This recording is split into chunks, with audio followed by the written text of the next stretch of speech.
A paz do Senhor Jesus, mais uma vez nos unindo aqui para estudarmos a palavra do nosso Deus. Hoje, especialmente, estaremos estudando a lição 4, cujo tema é Iluminação Espiritual do Crente. Nosso texto áureo está em Efésios 1:17, que diz assim: para que o Deus de nosso Senhor Jesus Cristo, o Pai da Glória, vos dê em seu conhecimento o espírito de sabedoria e de revelação. Efésios 1:17. Amém? Mas antes nós vamos cantar o 311 da nossa harpa. Se você puder cantar comigo, né? Jesus meu Salvador. Amém? 311. Aleluia. Jesus salvou-me do mundo, Ele é tão doce pra mim, amor lhe tenho profundo, por sua graça sem fim. Quando ia eu no deserto, sem gozo, paz e sem luz, Ele buscou-me por certo, até que achou-me Jesus. Jesus, Jesus, Tu és meu Salvador. Jesus, Jesus, só Teu serei, Senhor, na senda muito verdadeira, guia-me Tua mão, e ao fim da minha carreira receberei galardão. Jesus de Saron é a rosa, lírio suave é pra mim, Ele é a rocha preciosa, onde há gozo sem fim. É da manhã a estrela, na noite escura sem luz, tenho doçura em vê-la, pois ela é meu Jesus. Jesus, Jesus, Tu és meu Salvador. Jesus, Jesus, só Teu serei, Senhor, na senda muito verdadeira, guia-me Tua luz, e ao fim da minha carreira receberei galardão. Na manjedoura nascendo, no mundo só batalhou, em meu lugar padecendo, sangue por mim derramou, ressurgiu da sepultura, subindo à destra de Deus, breve virá das alturas,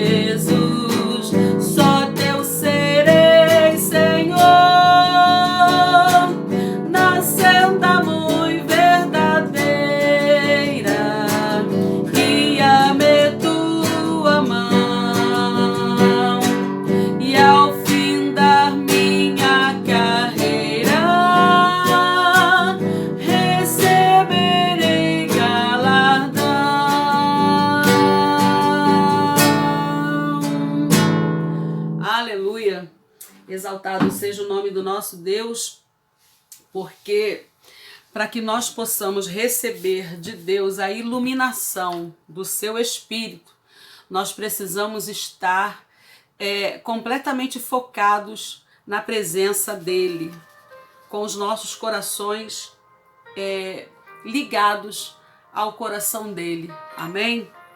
Se você puder, abra a sua Bíblia, porque eu acredito que você não tenha a revista, né? Então, abra a sua Bíblia. Hoje nós vamos estudar o livro de Efésios, capítulo 1, do 15 ao 23. Amém? Do 15 ao 23. E existe uma verdade prática para a nossa lição de hoje que diz: a vocação do crente inclui a herança de preciosas riquezas conferidas aos eleitos pela grandeza do poder de Deus. Na aula passada, na aula anterior, nós aprendemos acerca da eleição. Paulo dizendo aos Efésios que nós fomos eleitos antes da criação do mundo, né? Ele já estava com os planos elaborados para nós. E hoje nós vamos falar acerca dessa iluminação que o Espírito Santo promove em nós por meio dessa vocação, dessa eleição, né, dessa predestinação a qual nós fomos separados por Deus, e também atendendo ao seu chamado para a sua obra. Nós vamos aprender sobre que essa vocação ela vem acompanhada, né, de preciosas riquezas que foram assim, com muito amor, preparadas por Deus para nós, né? Porque estamos dentro da sua vontade, atendendo ao seu chamado, eleitos por Ele muito antes da fundação do mundo. Glória a Deus.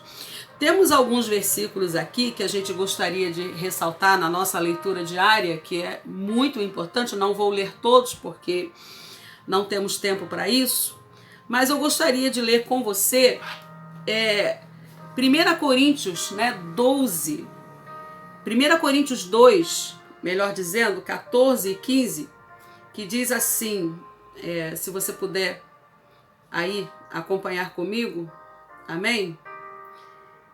Diz assim, olha, vamos lá. O homem natural não compreende as coisas espirituais porque lhe parecem loucura e porque só os espirituais discernem. É tremendo isso, amados, né? Eu vou colocar aqui na Bíblia para a gente ler melhor, porque eu coloquei na linguagem de hoje, porque é bastante, assim, é bem mais claro. Mas vamos pegar aí, de repente, a sua versão, né?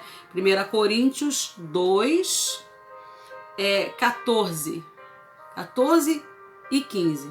Diz assim, vamos mudar para a sua versão, né? Porque essa versão como é que se diz? A ARA, a revista atualizada, diz exatamente o que a gente acabou de ler. A linguagem de hoje, ela diz assim: o homem natural não compreende as coisas espirituais porque lhe parecem loucuras e porque só os espirituais discernem.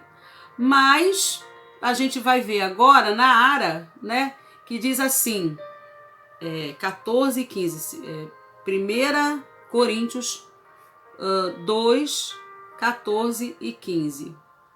Diz assim: ora, o homem natural não aceita as coisas do Espírito de Deus porque eles são loucura, e não pode entendê-las porque elas se discernem espiritualmente. Como que uma pessoa vai conseguir entender os desígnios de Deus, que são totalmente espirituais, se estiver na condição carnal? Não vai conseguir.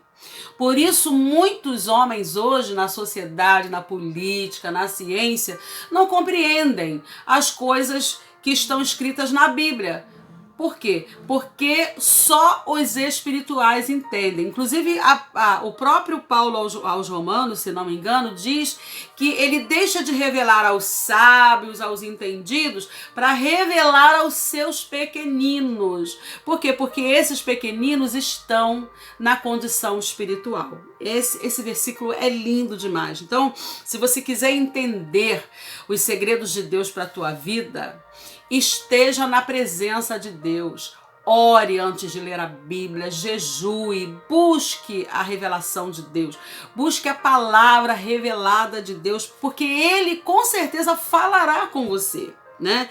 O segundo versículo é 2 Pedro, vamos lá? Se você também puder abrir, 2 Pedro 1:4, diz assim, aleluia, pelas quais nos têm sido doadas as suas preciosas e muito grandes promessas, para que por elas vos torneis coparticipantes da natureza divina, livrando-vos da corrupção das paixões que há no mundo. Então, assim, se você quer se tornar participante das promessas divinas, você precisa se livrar, né, como diz aqui, da corrupção, das paixões que existem nesse mundo.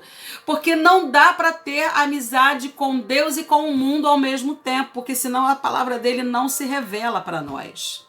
Então, é muito claro isto, né? O crente, ele tem promessa de conhecer a Deus face a face, mas ele precisa estar diante da presença de Deus. Aleluia.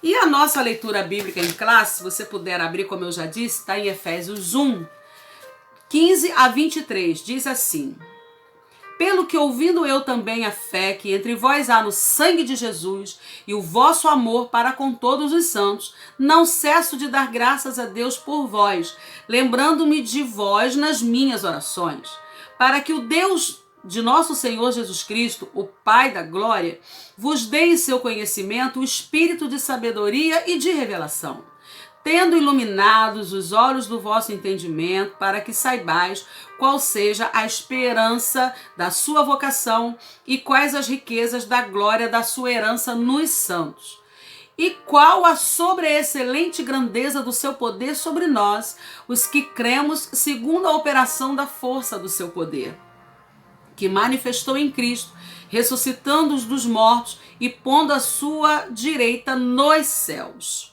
Aleluia.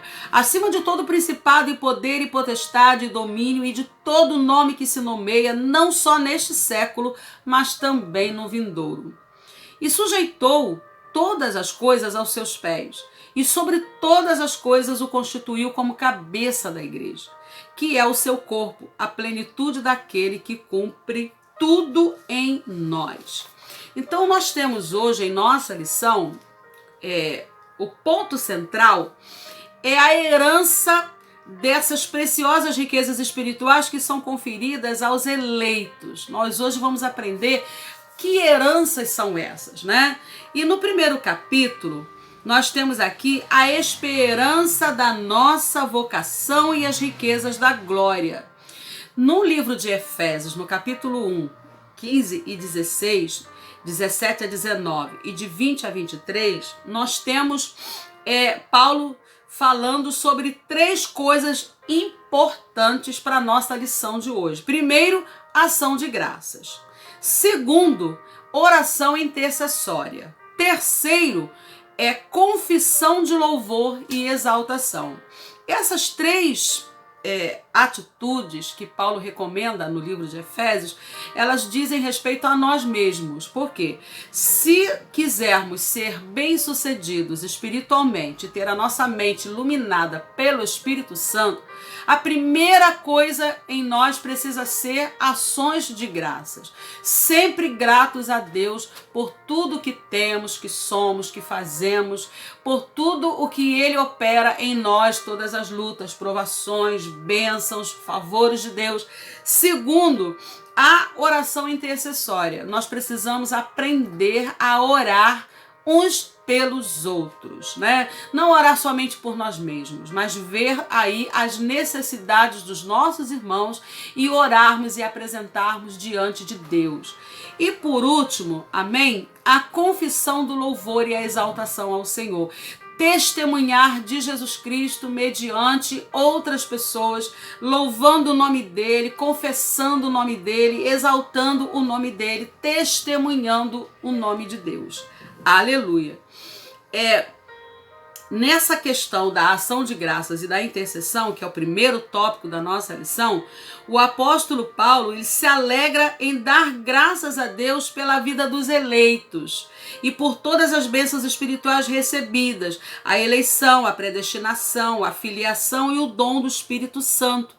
Ele também intercede para que seja concedido aos seus leitores o espírito de sabedoria e de revelação. Amados, veja bem, nos tempos que nós estamos vivendo hoje, com todas essas situações que estão nos ocorrendo, nós precisamos buscar a sabedoria e a revelação de Deus.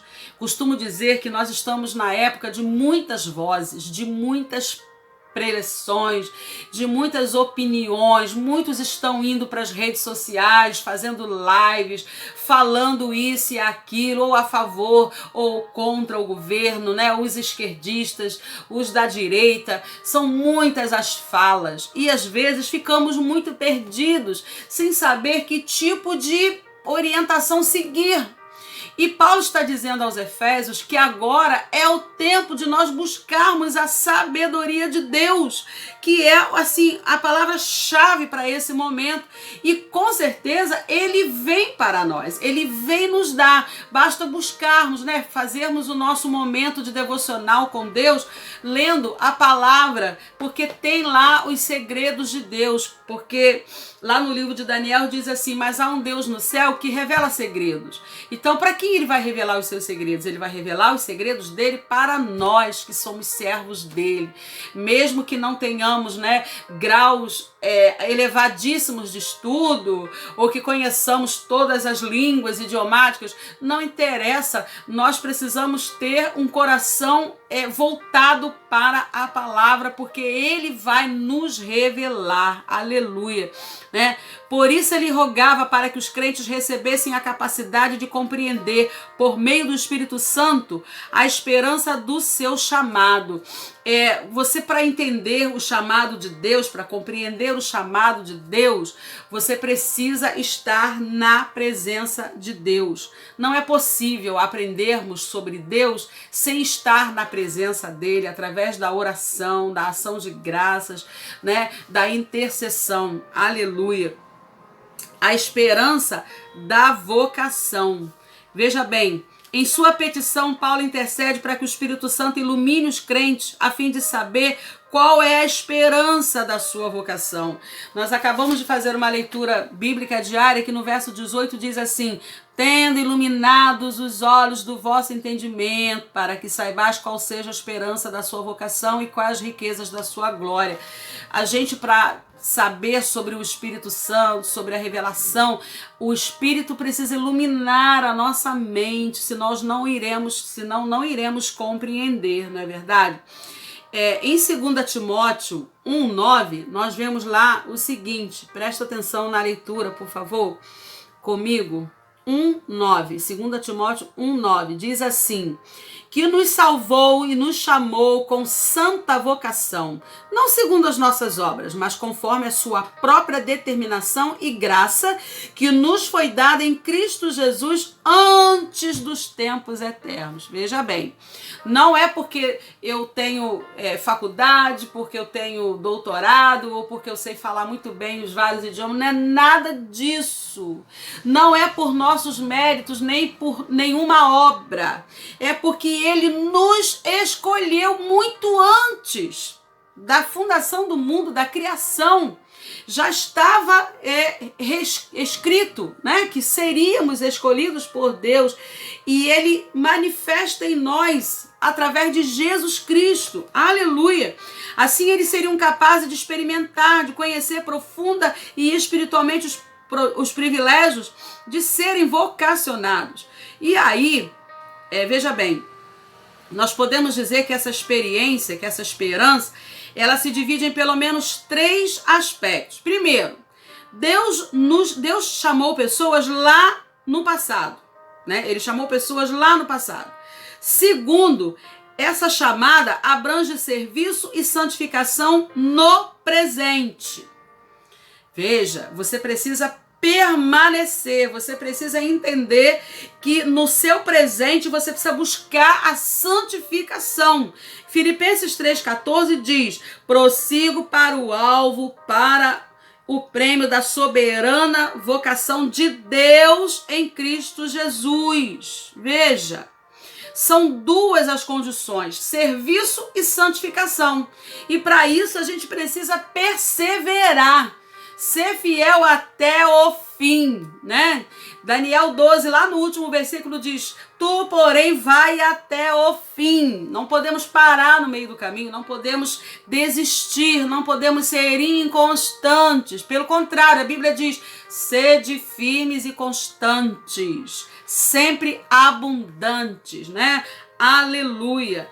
E terceiro, a participação gloriosa no futuro. Veja, que compreende a vida eterna. Deus, nós o veremos face a face. Glória a Deus. Olha o que diz aqui 1 Coríntios. Veja, 1 Coríntios 13, 12. Ó, porque agora vemos como em espelho, obscuramente. Então, depois, veremos face a face. Agora o conhecemos em parte.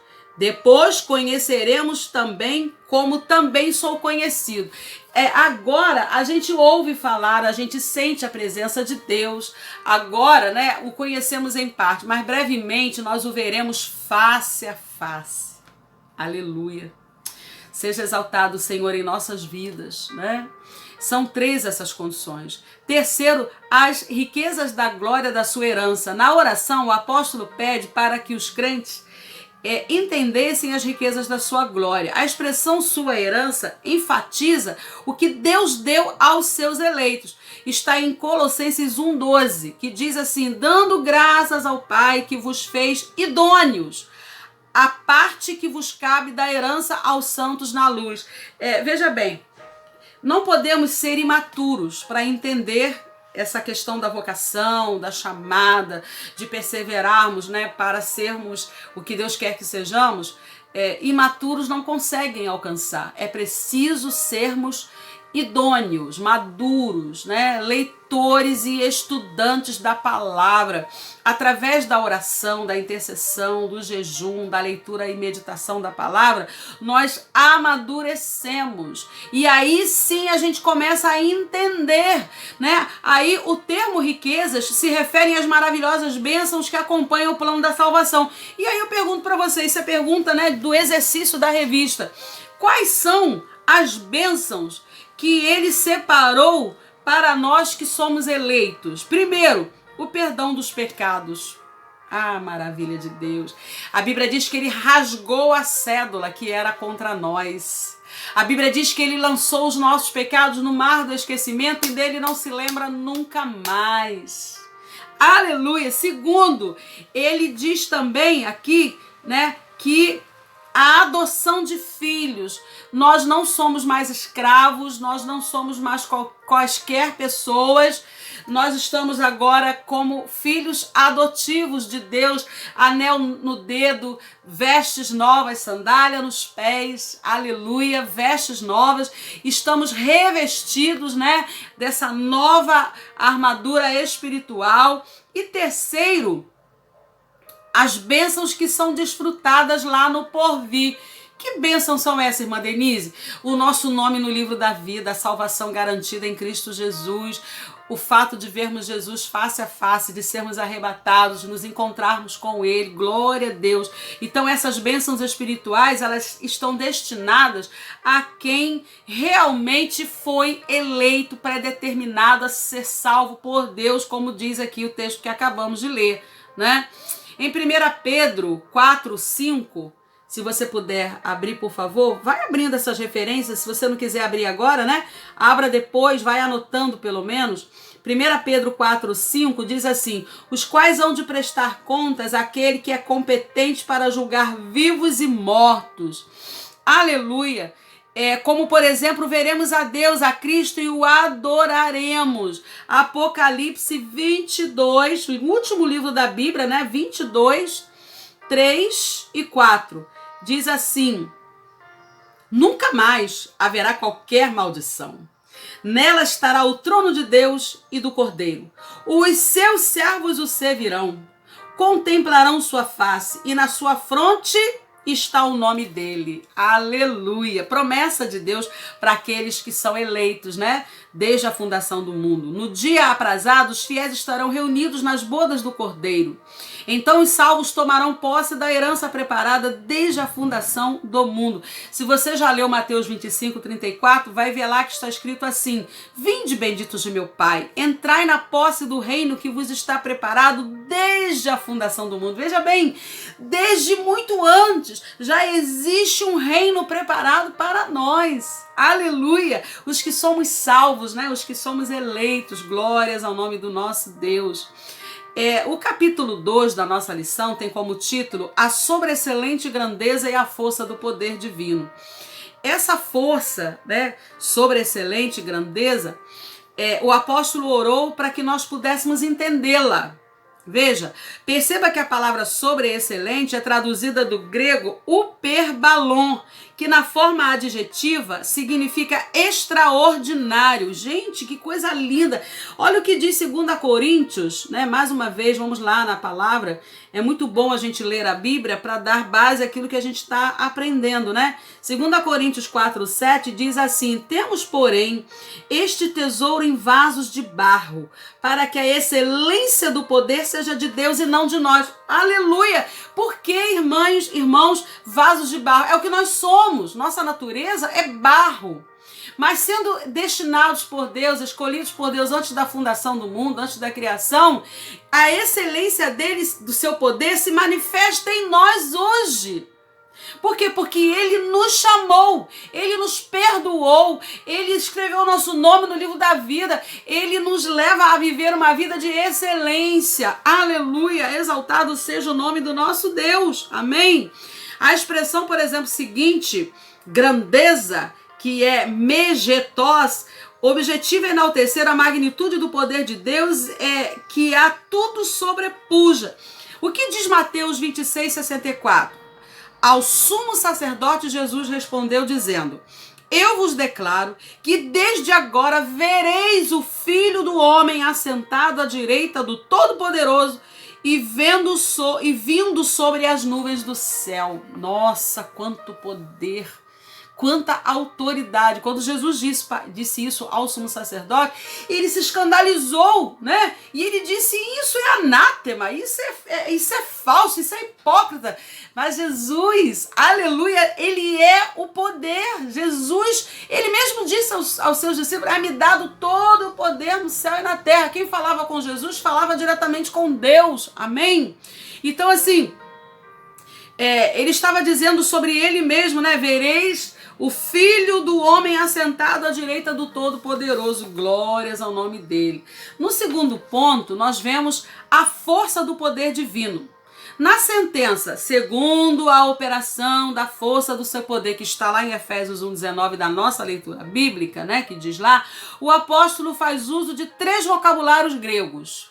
Amém. Preste atenção. Operação, força e poder. A operação, que é a tradução de energeia, também significa eficácia. Veja bem, o que está escrito lá em Colossenses 1:29 diz: segundo a sua eficácia que opera eficientemente em mim. parece até poder tecnológico, né? Eficientemente, é redundante, né? O poder de Deus opera com eficácia eficientemente. Olha só que redundância, é só para poder a gente entender, né, com muita clareza o que está dito aqui. O segundo, a força, vem do termo kratos, que traz a ideia de intensidade.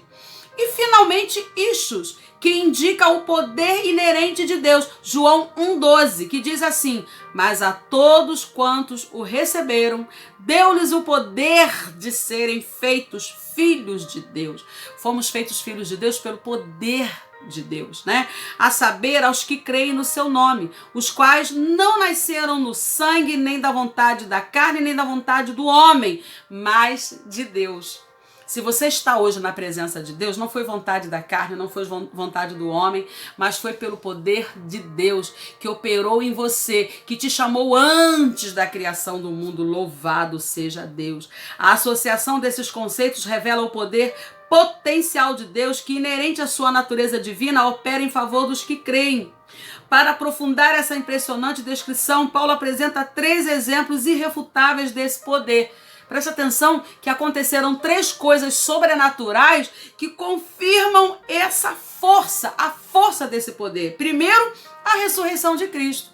Tivemos aí muitos homens considerados mártires, deuses, assim vamos dizer, divindades de muitas religiões, mas nenhum deles ressuscitou, nenhum deles venceu a morte. Aleluia! Jesus, sim, esse ressuscitou. É o único cuja tumba está vazia, não tem restos mortais de Jesus. Aleluia! Dos outros, todos estão lá. Segundo, sua ascensão à direita de Deus nos céus. Ele subiu aos céus. Deixou o seu Espírito Santo aqui conosco para nos fazer companhia, né? Para ser nosso parceiro. Terceiro, sua elevação acima de todo o domínio. Está lá na nossa leitura bíblica que você deve ter acompanhado comigo, né? Primeiro, Efésios 1, 22 e 23, que diz: e sujeitou todas as coisas a seus pés, e sobre todas as coisas o constituiu como cabeça da igreja, que é o seu corpo, a plenitude daquele que cumpre tudo em todos. Aleluia, exaltado seja Deus. Por último, né, no terceiro ponto, Cristo, nosso exemplo de exaltação. Por quê? Porque ele é nosso exemplo de exaltação. Primeiro, Cristo são as primícias dos que dormem. Paulo enfatiza que o poder de Deus se manifestou em Cristo, ressuscitando-o dos mortos. Já lemos lá, né? De fato, o Novo Testamento descreve a ressurreição de Cristo como obra do poder de Deus. Se você abrir lá em Atos 2, 24, Atos 2, 24, diz assim: aleluia, glórias ao nome do Senhor.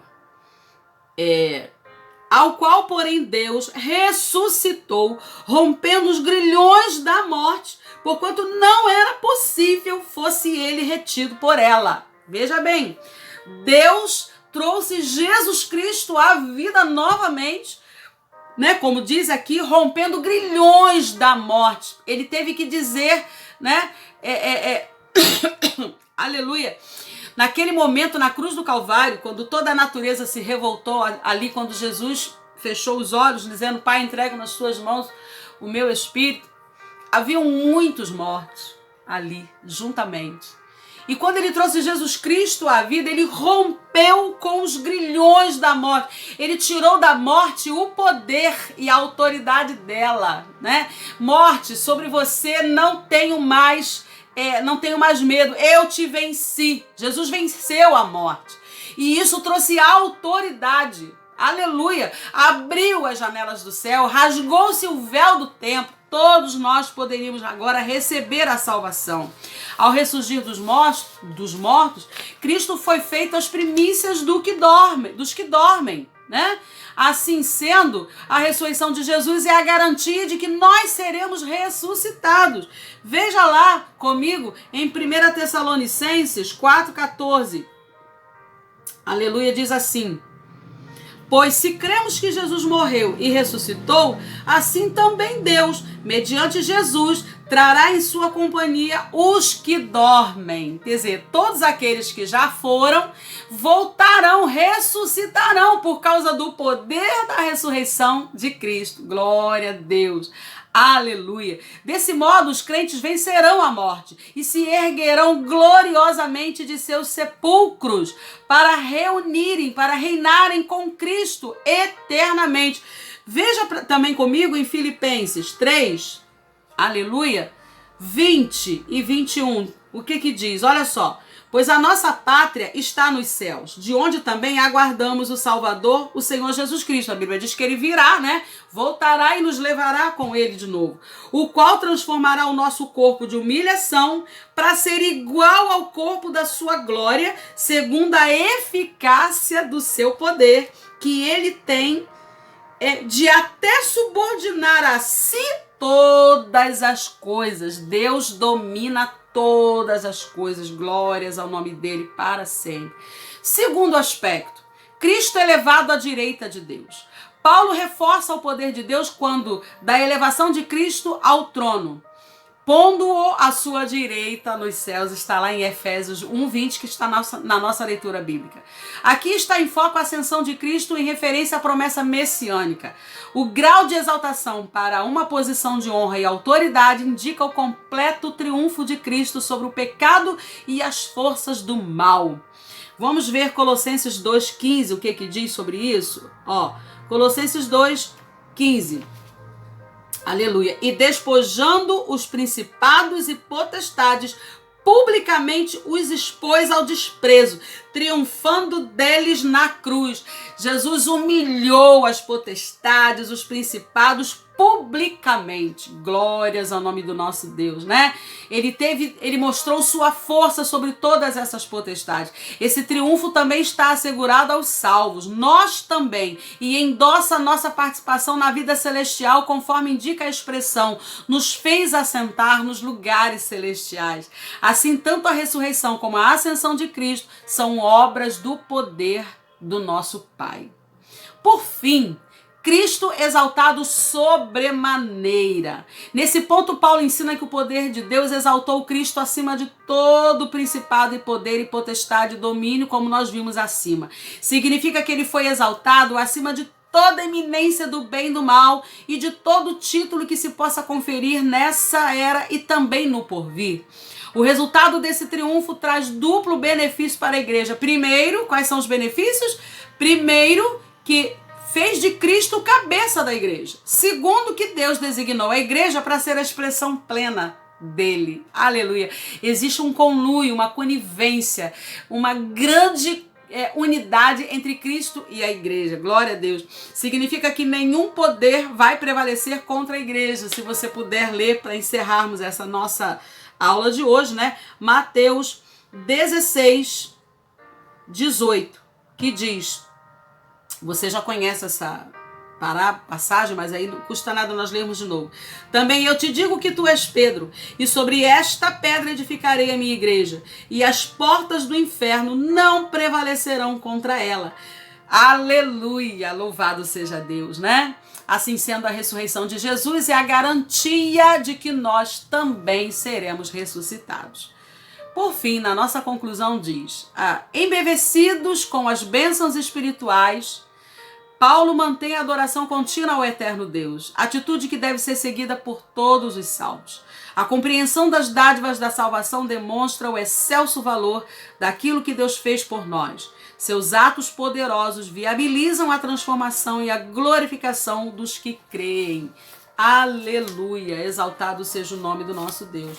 Não vamos nos esquecer que esta passagem, essa lição, é a representação da iluminação do Espírito Santo em nossa mente para nós compreendermos a nossa vocação, o nosso chamado, porque fomos eleitos antes da criação, para desfrutarmos de todas essas benesses da parte do nosso Deus. Amém? Um grande abraço. Vou orar por você neste momento para encerrarmos a nossa EBD. Aleluia, Deus, nós te louvamos, bendizemos o teu nome por esta graça de estudarmos a tua palavra e sabermos que o teu Espírito Santo ilumina a nossa mente para entendermos, Senhor, as riquezas da sua glória destinadas a nós muito antes da fundação do mundo. Perdão de pecados, aleluia. Ó Deus, o privilégio de ver o Senhor face a face quando formos arrebatados e sairmos desta terra, enfim. Tudo isto, Pai querido, porque fomos chamados, porque fomos escolhidos. Nos ajude, Pai, a manter a nossa fé viva no Senhor, a nossa chama acesa no Senhor até o fim, Pai, para nós não perdermos esta comunhão com o Senhor Jesus Cristo, porque o Senhor certamente deseja cada um de nós a estar contigo na glória. Obrigado por esta palavra, eu oro e agradeço por ela em nome de Jesus. Amém. Deus abençoe. Amém?